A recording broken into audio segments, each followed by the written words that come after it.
que fizeram com o Santos?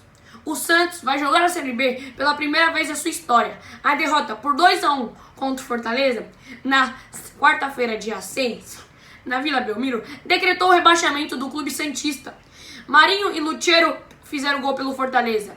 Já no Santos fizeram gol o Messias, o zagueiro. O primeiro rebaixamento do Santos em 111 anos de história foi consumado em dia 6 de dezembro de 2023, mas começou a ser gestado muito antes disso, fruto de inúmeros erros administrativos e esportivos, principal culpado Andrés Rueda. Em crise há 3 anos, desde a derrota da final da Copa Libertadores para o Palmeiras em janeiro de 2021, a equipe vinha frequentando, desde as últimas edições do Brasileirão, sempre na parte de baixo. E não só no Brasileirão. Paulistão, Copa do Brasil eliminado muito cedo, Sul-Americana não aguentando pressão. A lista de problemas que causaram a Série B para o Santos é muito extensa. E para começar, teremos a muita quantidade e pouca qualidade. O Santos focou em contratar jogadores para ter reposição durante a temporada, mas esqueceram de olhar a qualidade, a jogabilidade dos jogadores. Bruno Mezenga chegou do Água Santa, foi artilheiro do Paulistão. Ele não tem jogabilidade para vestir a camisa do Santos. Luan Dias do Água Santa não jogou nada no Santos. Vladimir, o Santos precisava de um goleiro reserva, mas não era para contratar o Vladimir. Ele jogou poucos jogos, e no jogo que ele jogou ele tomou 7 gols do Inter. Segundo ponto que deve ser observado nessa queda: a troca de técnicos. No ano de seu rebaixamento, o Santos foi treinado por 4 nomes diferentes. A temporada começou com o Dair Helman, demitido após eliminações do Paulistão, Copa do Brasil e Sul-Americana. Na sequência, com o Brasileirão vindo, o time foi dirigido por Paulo Turra, ex-treinador do Atlético Paranaense, que durou 43 dias e apenas 7 jogos no cargo. O uruguaio Diego Aguirre foi escolhido para substituí-lo, mas a experiência durou apenas 5 jogos.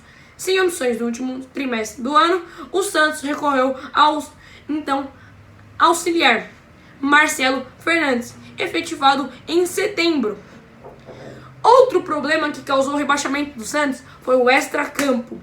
O Santos lidou com diversos problemas fora das 4 linhas nos últimos tempos. Em maio, o clube decidiu afastar Eduardo Bauerman, zagueiro que admitiu ter participado de esquema de apostas e manipulações de jogos. Depois, o contrato dele foi suspenso. Em julho, outro jogador foi afastado, mas dessa vez temporariamente. Soteldo foi afastado pelo então técnico Paulo Turra, depois de se recusar a treinar após a partida contra o Bolong pela Sul-Americana. Mais recentemente, na semana que iam ter jogos importantes, um novo contratempo. Marcos Leonardo e Jean Lucas se atrasam na apresentação para a viagem a Curitiba, onde Peixe enfrentou o Atlético Paranaense na penúltima rodada do Campeonato Brasileiro, que saiu derrotado. Outro ponto que devemos observar é que o time demorou a engrenar. O desempenho no segundo turno seria o suficiente para salvar o Santos do rebaixamento. Mas, na segunda metade do Campeonato Brasileiro, o Peixe teve a 10ª campanha, com 46,3% de aproveitamento. Isso causa também um outro ponto que agora vamos observar: o desempenho na Vila Belmiro, em sua casa. O triunfo de Santos, em outros momentos, o alçapão não funcionou em 2023. A equipe deixou escapar pontos importantes dentro de casa, inclusive na reta final. O time não conseguiu vencer os últimos 4 jogos como mandante, diante Cuiabá, que terminou 0-0, diante São Paulo, que terminou 0-0, diante Fluminense, que eu acho que perdeu de 3-0, e diante Fortaleza, que perdeu de 2-1.